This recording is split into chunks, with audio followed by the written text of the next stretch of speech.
예언자들은 자기의 행동을 통해서도 하나님의 말씀을 증거하려고 노력을 했습니다. 오늘 우리가 읽은 본문의 말씀은 히브리서 기자가 얼마나 하나님의 말씀이 높고 오묘하고 진리에 거하는 말씀인가 하는 것을 우리에게 보여주고 있죠. 히브리서 기자가 특별히 강조한 것은 하나님의 말씀은 가공할 만한 위력과 힘과 능력이 있다라는 것입니다. 히브리서 저자가 하나님의 말씀이 특별히 위력이 있다라는 것을 네 가지로 들어 나타내서 설명하는데, 그 첫 번째가 하나님의 말씀은 살아있어 생명력이 있다라는 것입니다. 고대 시인이었던 호라티우스는 언어에도 생명이 깃들어 있나니 때로는 사멸할 수도 있다, 이런 아주 유명한 말을 남겼습니다. 그런데 오늘 히브리서 기자는 하나님의 말씀은 살아있는 말씀이다 라고 강조를 하게 됐죠. 우리가 의사 전달을 위해서 많은 말을 하지만 이런 말들과 성경에 기록된 하나님의 말씀은 분명히 다르다는 겁니다. 거기에는 생명력이 있다는 것입니다. 그렇다면 왜 하나님께서 성경책에 생명력을 주었을까요? 그것은 하나님의 어떤 목적과 하나님의 어떤 의도가 분명히 있다는 것이죠. 생명력이라는 것은 어떤 목표를 지향해서 나가게 됩니다. 하나님의 말씀은 살아있기 때문에 반드시 어떤 목표를 향해서 나가고 있다는 것이죠. 그 목표가 바로 생명이라는 것입니다. 우리가 살았지만 살아있다고 말할 수 없다라는 이야기들을 종종 하잖아요. 사는 게 아니야, 이런 말도 우리가 종종 하지 않습니까? 그런데 하나님의 말씀은 생명이라는 거예요. 살아있다라는 겁니다. 그리고 그 말씀이 우리들의 마음속에 들어오면 우리들의 삶을 변화시킨다고 인류 역사는 증거하고 있습니다.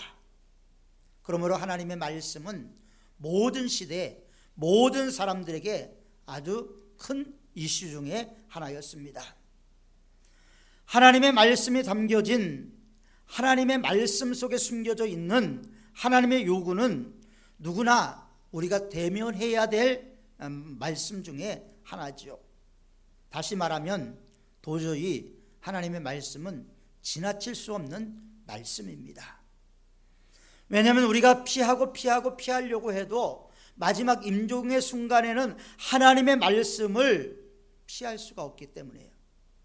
우리가 하나님의 말씀을 받아들이느냐 거절하느냐, 이것은 우리의 자의적인 선택이겠지만 그럼에도 불구하고 그 선택에 대한 책임도 우리가 분명히 져야 한다는 것입니다.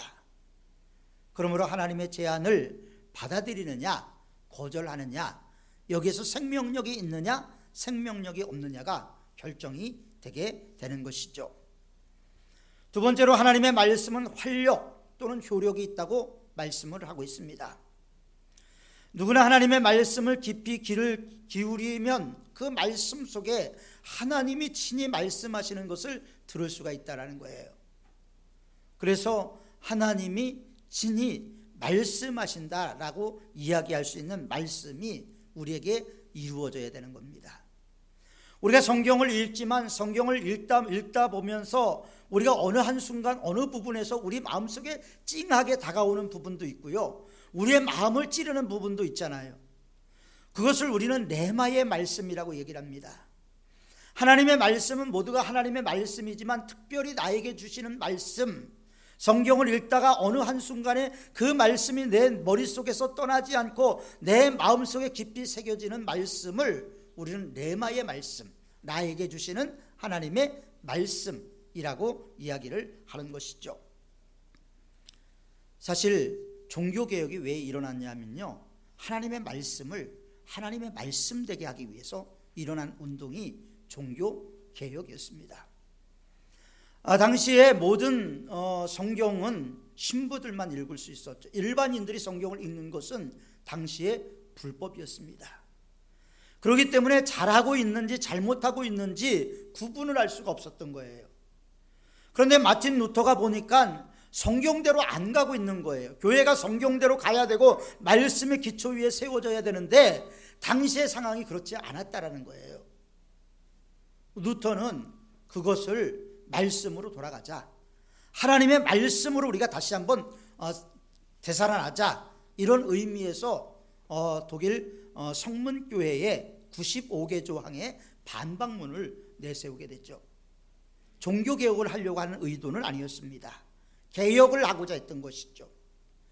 그런데 루터가 95개 조항을 만들었을 때 독일의 쿠덴베르크라는 사람이 또 인쇄기를 발명을 했어요. 그러니까 마틴 루터가 쓴 95개 조항이 인쇄가 돼갖고 아주 그냥 막 곳곳에 뿌려지기 시작을 했습니다. 되돌릴 수 없는 상황이 됐죠. 그래서 종교개혁이라는 것이 일어나게 되었습니다. 그래서 종교개혁의 목적은 오직 말씀으로, 오직 은혜로 이런 구호를 왜 갖게 되었느냐? 바로 하나님의 말씀을 말씀되게 하기 위한 것이라는 거죠. 그래서 하나님의 말씀은 살아있고 운동력이 있다. 이 말씀은 오늘도 우리에게 동일하게 유효한 말씀이죠. 우리가 믿음의 조상, 그러면 아브라함을 이야기하죠. 아브라함이 믿음의 조상이라는 것은 주일학교만 다녀도 다 아는 내용입니다. 그런데 오늘날 하나님의 말씀이 아브라함에게 임했죠. 뭐라고 말씀하셨습니까? 너는 본토 친척 아비집을 떠나 세계를 떠나라는 거예요. 내가 네게 지시할 땅으로 가라. 여러분, 어디로 가라는 말씀이 없습니다. 지시할 땅으로 가라. 이 아브라함은 출발할 때 어디로 가야 되는지 몰랐어요. 지시할 땅으로 가라는 말씀, 그 명령을 따라서 아브라함이 아버지의 집을 떠나게 됐죠.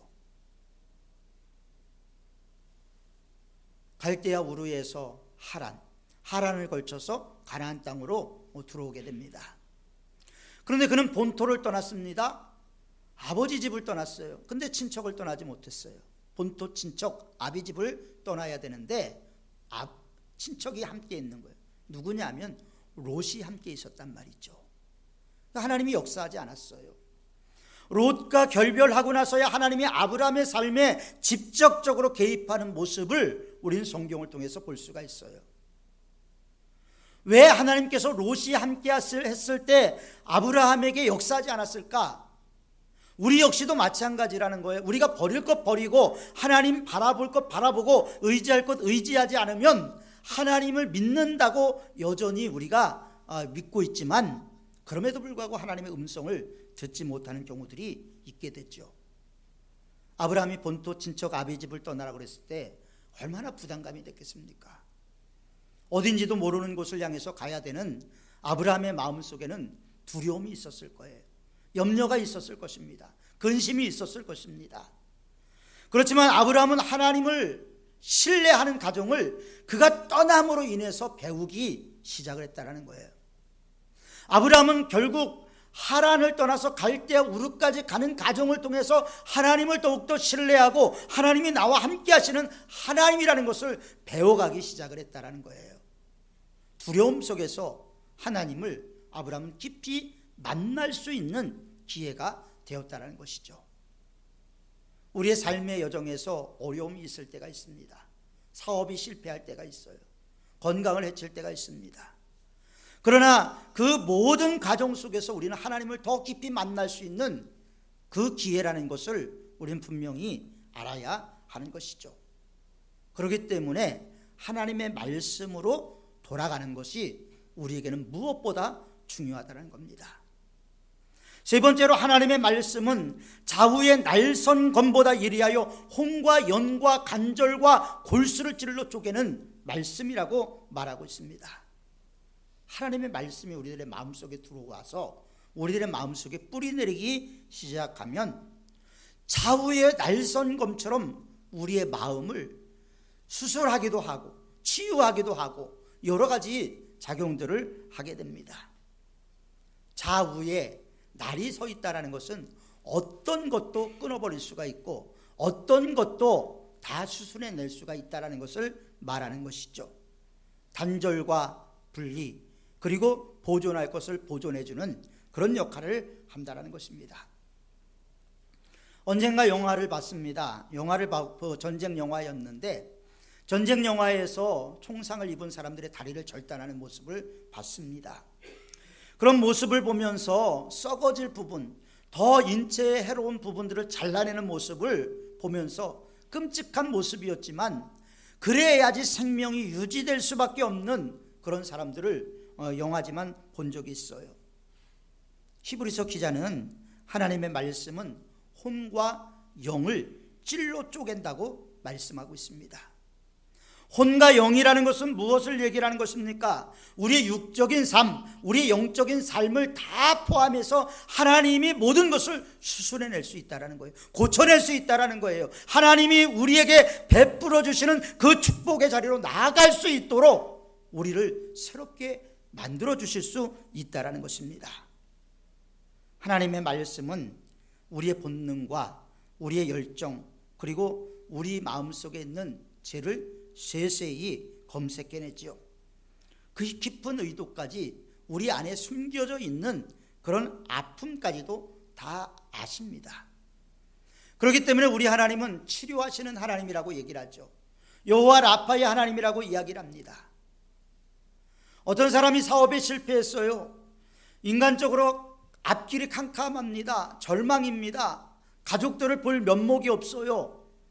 그래서 혼자 외로운 산속 절벽을 찾아가서 뛰어내려서 자살하려고 마음을 먹었습니다. 그때 하나님의 말씀이 그의 마음속에 들어왔어요.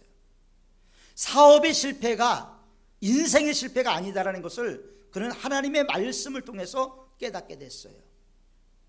많은 사람들은 사업의 실패를 인생의 실패로 받아들이지만 이 사람은 하나님의 말씀이 들어오면서 사업이 실패했다고 내 인생 전체가 실패한 게 아니다라는 것을 깨닫게 되었습니다.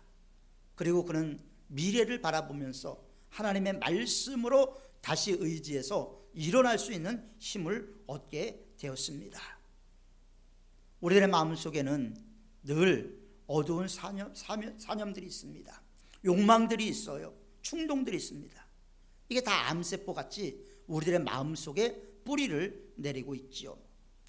하나님의 말씀은 그런 암세포와 그 어두운 모든 것들을 다 벗겨내시는 거예요. 제가 신방을 가면 주로 한 권사님이 어려울 때 신방을 가서 그 말씀을 드린 적이 있어요. 권사님이 지금 지내는 시간은 동굴에 있는 시간이 아니다. 지금 컴컴하고 어둡고 힘들고 절망의 순간이지만 권사님은 지금 동굴 속에 있는 게 아니다. 터널 속에 있는 거다. 똑같이 어둡고 캄캄하지만 동굴은 가면 끝이 없어요. 끝이 막혀 있습니다. 그게 동굴이잖아요. 그런데 터널은 어떻습니까? 당장 어둡고 캄캄하고 힘들고 절망이지만 걷다 보면 다시 그 터널을 벗어날 수가 있게 되는 것이죠. 하나님의 말씀은 우리에게 그런 능력을 주는 말씀이라는 것입니다. 예수님이 광야에서 마귀에게 시험을 받으셨습니다. 하나님의 말씀의 거울에 비춰보니까 마귀의 유혹이 거짓이라는 것을 알게 됐죠. 그래서 사탄의 유혹을 물리치게 됩니다. 마태복음 4장, 누가복음 4장, 마가복음 1장에 기록된 말씀이죠. 시험 받는 내용들이. 그런데 우리가 그래서 바울은 말씀의 검으로 무장하라, 우리가 하나님의 전신갑주를 입어야 된다라고 바울은 우리에게 강조하고 있습니다. 왜냐하면 하나님의 말씀이 아니고서는 우리가 이길 수가 없기 때문에 그래요. 부정과 부조리와 염려와 근심은요, 우리 마음속에 암세포와 같이 빠르게 전이가 됩니다. 그렇기 때문에 하나님의 말씀을 의지하고 하나님이 주시는 은혜 가운데 나가는 것이 우리에게 너무나 중요한 것이죠. 그래서 하나님의 말씀이 우리 안에 들어오면 우리 마음속에 있는 어두움, 절망, 고통, 안 된다, 힘들다, 지치다, 죽겠다, 이런 모든 말들을 수술해내는 예리한 검과 같은 것이죠. 네 번째로 하나님의 말씀은 우리를 하나님께로 인도합니다. 우리가 하나님의 말씀을 주신 이유가 뭐예요? 하나님께로 인도함을 받기 위해서라는 거죠. 우리가 성경을 읽다 보면 하나님은 되게 엄하신 분인 것처럼 보여요. 이것도 하지 마라, 이것도 하지 마라, 이것도 하지 마라, 이런 하나님으로 보이지만 우리 하나님은 그런 하나님이 아니라는 거예요. 하나님은 우리에게 자유의지를 주셨어요. 우리가 선택할 수 있고 그 선택에 대한 책임도 우리가 지도로 우리에게 권한을 주셨죠. 너희가 자유롭게 살아라, 행복하게 살아라, 즐겁게 살아라. 그러나 내가 너를 만든 창조자, 전능한 하나님, 무소불능하신 하나님이라는 것은 절대 잊지 말라. 하나님이 우리에게 요구하시는 것 아닙니까? 그렇기 때문에 하나님 앞에 인도함을 받는다라는 것은 우리에게 너무나 중요한 것이죠. 사람들은 겉모양으로 모든 것을 평가합니다. 그러나 하나님은 우리의 중심을 살핀다고 말씀하셔요. 우리의 마음속의 생각을 아신다고 말씀하고 있습니다. 우리가 억압해 놓은 것, 우리 마음속에 꾹꾹 눌러놓은 상처와 억압들을 우리 주님께서 다 아신다는 거예요. 숨겨놓은 것, 망각하고 있는 것 다 아신다는 거예요. 그렇기 때문에 하나님 앞에 서게 될 때 우리는 좌절하게 됩니다. 왜 사람들이 하나님의 말씀을 두려워하느냐면요, 하나님의 말씀 앞에 서면 좌절할 수밖에 없기 때문에, 하나님의 말씀 앞에 서면 내 존재, 내 실존의 모습이 나타나기 때문에 두려운 거예요. 그리고 하나님의 말씀을 우리는 자꾸 피해가려고 해요. 그런데 한 번 정도 하나님의 말씀 앞에 진심으로 우리가 부닥쳐 볼 필요가 있다는 거예요. 물론 그 상황이 힘들고 어렵지만 그것을 뛰어넘는 세계를 우리는 봐야 되기 때문에 그래요. 여러분들이 군뱅이한테 가서 군뱅이 보러, 야, 너 조금 있으면 매미가 될 건데 네가 매미가 되면 참 우아한 노래를 부를 거야, 이렇게 얘기하면 군뱅이가 웃기는 소리 하고 있네, 이렇게 얘기하지 않겠습니까? 왜요? 군뱅이는 군뱅이의 세계밖에 모르는 거예요. 매미의 세계를 모르는 거예요. 우리가 하나님의 말씀 앞에서 군뱅이 같이 있는 것이 아니고 이것을 뛰어넘어서 매미 같은 세상을 볼 때, 아, 하나님은 전능하신 분이구나, 진짜 하나님은 살아계신 하나님이시구나, 진짜 하나님은 나와 함께 하시는 하나님이시고 나를 도우시는 이 가운데 계시는 분이구나 하는 것을 우리는 진심으로 느낄 수가 있게 되는 거예요. 우리가 일시적으로 하나님의 말씀은 피할 수 있을 것 같지만 언젠가는 마주쳐야 되는 거예요. 죽음의 자리에서든 어디서든 마주쳐야 되는데, 그것을 좀 빨리 마주쳐서 내 자신을 깨닫고 내 자신의 연약함과 부족함과 내 허물을 보면서 하나님의 말씀 가운데 한 번 정도 깨지고 나면 그 다음에 우리는 진짜 매미의 세계를 볼 수가 있는 영광을 누릴 수가 있게 되는 것입니다. 그럴 때 우리는 하나님의 말씀을 들을 기가 생기게 되는 것이죠. 요한계시록에 보면 요한이 7교회에 편지를 보냈죠. 편지를 보낼 때마다 끝부분에 한 말이 뭐예요? 귀 있는 자는 성령이 교회들에게 하시는 말씀을 들을지어다. 여러분, 귀 없는 사람이 어디 있습니까? 그런데 왜 성경에는 귀 있는 자들은 성령이 교회들에게 하시는 말씀을 들으라고 말씀하실까요? 들을 귀가 없다라는 거예요. 들을 귀를 가지라는 것입니다. 그래서 하나님의 말씀은 우리가 온전하게 우리를 세워가는 말씀이죠.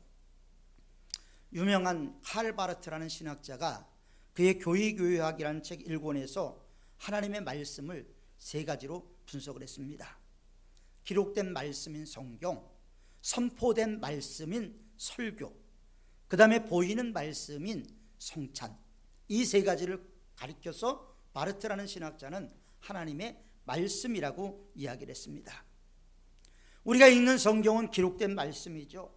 여러분들이 주일날 듣는 설교는 선포된 하나님의 말씀입니다.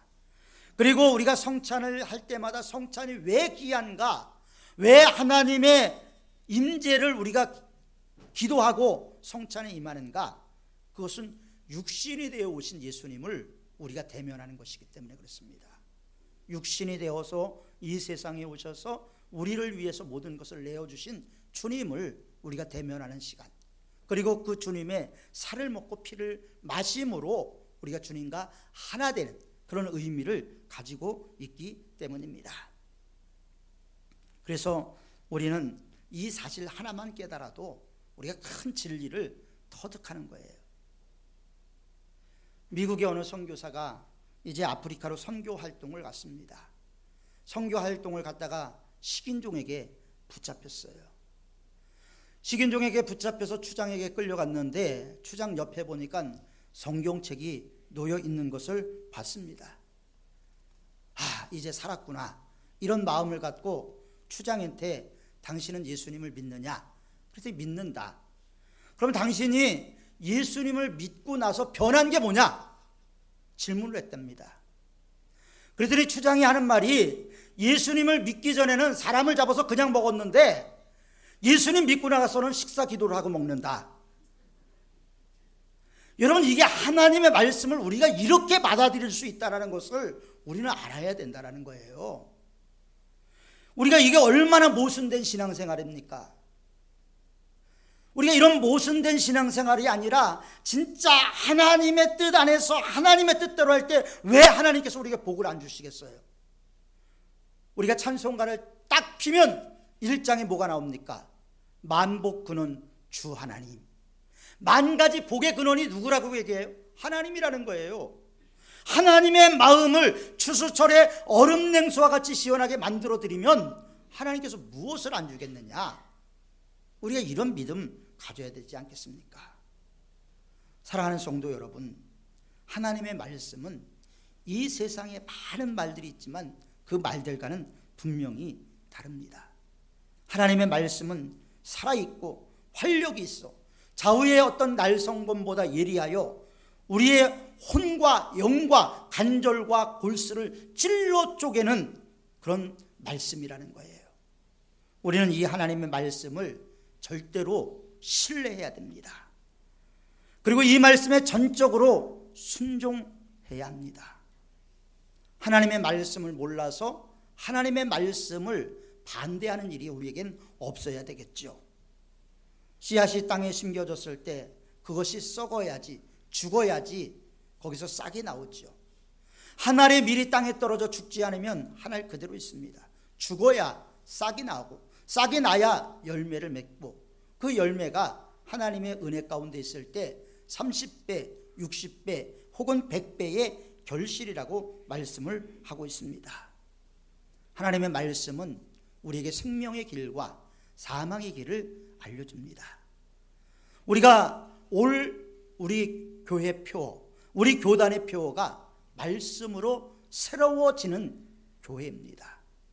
표어는 그냥 구호가 아니라 그래, 올 한 해 우리가 어떻게든지 말씀으로 새로워보자, 말씀으로 한번 우리가 일어서보자, 그 말씀 가운데 우리 자신을 던져보자, 이런 각오와 결단이 있어야 되지 않겠습니까?